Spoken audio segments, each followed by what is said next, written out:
నమస్తే. Welcome to మన AP. మొత్తానికి ఆదిమూలం కథ అయితే కంచుకొచ్చినట్టే తెలుస్తుంది. ఎందుకంటే సొంత గూటికి మారబోతున్నారనే ఒక వార్త అయితే చక్కర్లు కొడుతున్న పరిస్థితి. ఎందుకంటే ఇటీవల ఏదైతే మహిళ విషయంలో కొన్ని ఆరోపణలు ఎదుర్కొన్నారో ఆయన, దానికి సంబంధించి ఆధారాలతో పాటు ఆ మహిళ ఎవరైతే హైకమాండ్‌కి ఫిర్యాదు చేసిన తర్వాత టీడీపీ నుంచి ఆయన్ని సస్పెండ్ చేయడం జరిగింది. మరి సస్పెండ్ చేసిన తర్వాత ఆయన కొంత దిగ్భ్రాంతికి గురైనట్టుగా తెలిసింది. ఎందుకంటే టీడీపీకి ఆహ్, అంటే ఒక ఏదైతే సత్యవేడు నియోజకవర్గంలో నిజంగా కూడా ఒక పట్టు కలిగిందంటే ఆయన వల్ల. ఎందుకంటే వైసీపీ నుంచి ఏదైతే టీడీపీకి వచ్చిన తర్వాత ఎమ్మెల్యేగా గెలిచారాయన. సో, దీనికి సంబంధించి కొంత పార్టీ శ్రేణుల్లో కూడా కొంత అసంతృప్తి అయితే కలిగింది. ఏదైతే ఈ వార్తలకు సంబంధించి. చాలామంది అంటే ఓటర్స్ కూడా బయట దీనికి సంబంధించి పాజిటివ్‌గా కూడా మాట్లాడుతున్నారు. ఆదిమూలం చాలా మంచి ఆయన అంటూ కూడా కుటుంబ సభ్యులు చెప్తున్నారు. అటు పార్టీ కార్యకర్తలు గాని, నాయకులు కూడా లేదు ఆయన అట్లాంటి వారు కాదని చెప్తున్నా కూడా కొంత అంటే ఈ మహిళ ఎవరైతే దీన్ని ఖండిస్తున్నారో మరి ఆహ్, ఆహ్, ఆమె ఏదైతే ఆధారాలు ప్రవేశపెట్టిందో దీన్ని పరిగణలోకి తీసుకొని పార్టీ హైకమాండ్ అయితే ఈయన్ని సస్పెండ్ చేయడం జరిగింది.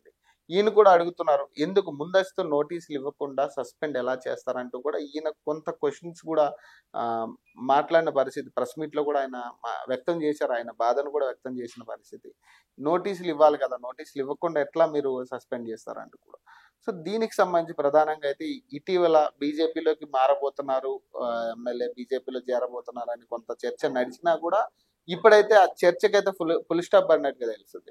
వైసీపీలో చేరబోతున్నట్టుగా కన్ఫర్మ్ అయినట్టుగా తెలుస్తుంది. వైసీపీ నాయకులతో, ముఖ్య నాయకులతో చర్చ జరుగుతున్నట్టుగా తెలుస్తుంది. మరి ఈయన గనక నిజంగా వైసీపీలో చేరితే వైసీపీ రేషియో ఏదైతే 11 రేషియో ఉందో అది 12 కాబోతున్నట్టుగా తెలుస్తుంది.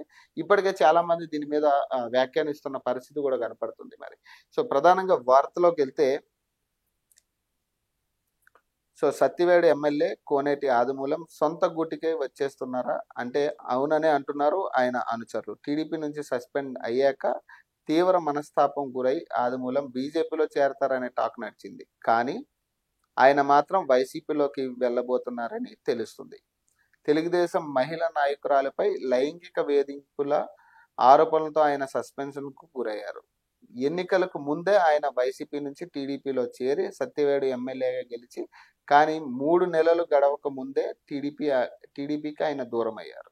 సో, ప్రధానంగా అంటే 3 నెలలు ఆయన గెలిచి నాకు తెలిసి దగ్గర దగ్గర పార్టీ ఆహ్, ఏదైతే కూటమి గెలిచి కూడా 3 నెలలు అవుతుంది. మరి 3 నెలలు కూడా కాకముందే ఆయన సస్పెండ్ అవ్వడం గాని, ఇదంతా కూడా కొంత ఆయనకి కొన్ని దిగ్భ్రాంతికి గురైనట్టుగా తెలుస్తుంది. ఎందుకంటే కొంత ఆయనకి ఏంటంటే ఇవంతా నచ్చనట్టుగా కనపడుతుంది కొంత.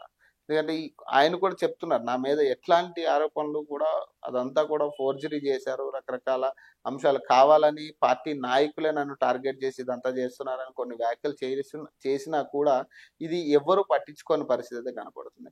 ఇప్పటికంటే అది కోర్టు పరిధిలో ఉంది. కేసు కూడా నడుస్తుంది. దర్యాప్తు అయితే జరుగుతుంది.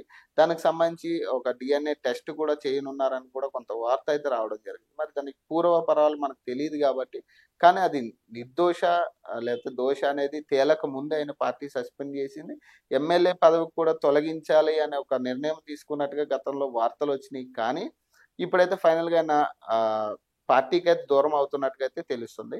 చూద్దాం అంటే వైసీపీ పార్టీకి చేరితే ఖచ్చితంగా జగన్‌కి ఇది ప్లస్ పాయింట్ అనేది చెప్పుకోవచ్చు. ఎందుకంటే ఇప్పుడున్న పరిస్థితుల్లో వైసీపీ నుంచే జంప్ అయ్యే పరిస్థితి కనపడుతున్నలో దాంట్లో ఇప్పుడైతే ఒక ఫిగర్ అయితే 11 అనేది దాటుతుంది. 12 ఎమ్మెల్యేలు అవుతారు కాబట్టి పార్టీ కొంత బలం చేకూరుతుందనేది కూడా ప్రధాన అంశంగా కనపడుతుంది. మరి దీనికి పూర్తి పూర్తి అఫీషియల్ అనౌన్స్‌మెంట్ అయితే ఇప్పటివరకు రాలేదు కాబట్టి అఫీషియల్ అనౌన్స్‌మెంట్ వచ్చేదాకా కూడా మనం వేచి చూడాల్సిందే.